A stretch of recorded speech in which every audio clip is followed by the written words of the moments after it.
अभी जो है गोवा में जो एक कम दबाव का क्षेत्र कर्नाटका और केरला के कोस्ट के ऊपर है, अरेबियन सी से लग के।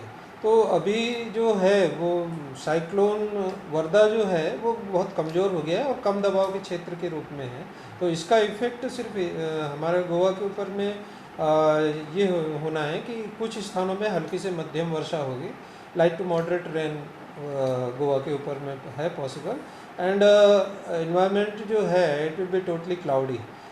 तो यहाँ पर अभी कोई बहुत ज़्यादा हैवी रेन वगैरह का एक्सपेक्टेशन नहीं है और स्ट्रॉन्ग विंड का भी एक्सपेक्टेशन नहीं है। Wind around 10 kilometre per hour wind जो है मैक्सिमम जा सकता है। तो इसके लिए कोई वार्निंग नहीं दी गई है क्योंकि this is usual wind speed है, तो इसके लिए कोई वार्निंग की ज़रूरत नहीं होती है।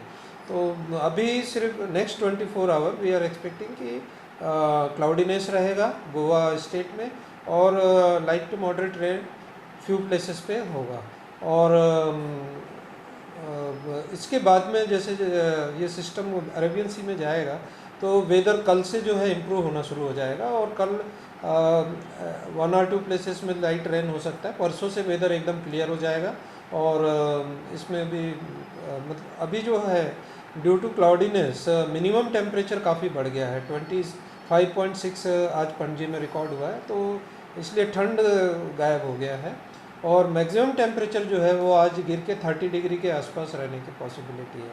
तो ये जो इफ़ेक्ट है ये कल तक रहेगा। कल के बाद में ये भी ख़त्म हो जाएगा और मिनिमम टेम्परेचर गिर के 20 आ जाएगा और मैक्सिमम टेम्परेचर 34 डिग्री के आसपास परसों से रहेगा। अभी 2 दिन जो है क्लाउडीनेस यहाँ पे अभी चलेगा।